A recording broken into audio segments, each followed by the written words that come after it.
sapagkat siya ay inaring may karapatan sa lalong kalawalhatian kaysa kay Moises. Palibhasa'y may lalong karangalan kaysa bahay ang nagtayo ng bahay. Sapagkat ang bawat bahay ay may nagtayo, datapot ang nagtayo ng lahat ng mga bagay ay ang Diyos.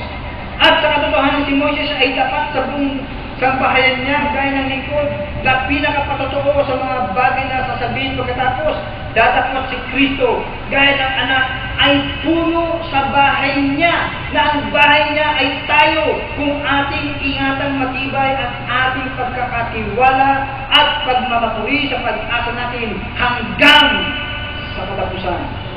Tayo ang bahay ni Kristo, kung tayo lalakad sa Kanya. Di tayo pwedeng ba? Kaya nga sinabi, patay na tayo sa kautusan eh. Diba?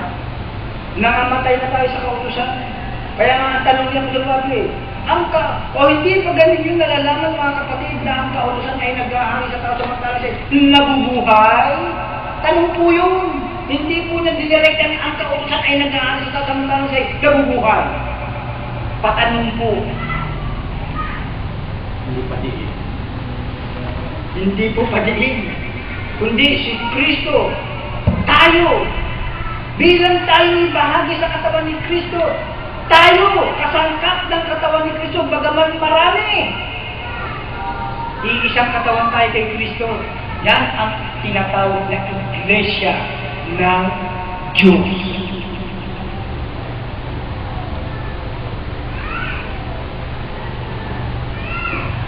Church of God.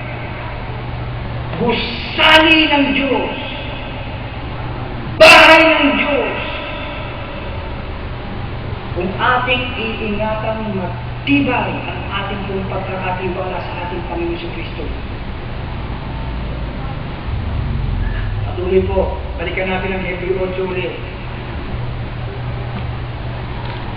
Versikulo 7. Sapagkat kung ang unang tipang yaon ay naging walang kakulangan, ay hindi na sana inihanap ng pangangailangan ang ikalawa. Kaya pala sabi nung ating Panginoong Jesucristo doon sa binata, isang bagay pa ang kulang. Yan. Kulang talaga eh, di ba? Ano yun? Yung pagsunod kay Kristo, nasusunod mo nga isang puputo, so hindi ka naman sumusunod kay Kristo, ayaw naman sumunod kay Kristo, bali mo na. Hindi ba yung pagsunod ko sa tampung utos ay nakasunod ka ng kay Kristo? Hindi po kayo sumusunod ka sa tampung utos, sumusunod ka kay Kristo. Hindi. No. Hindi po sinabing pag sumusunod ka na sa sampung utos, sumusunod ka na kay Kristo. Hindi po yun. Hindi ka maaaring ganap dyan eh. Bakit?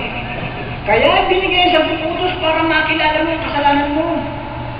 Pagkakilala mo po ng kasalanan niyan, hindi ka liligtas ng tao yan.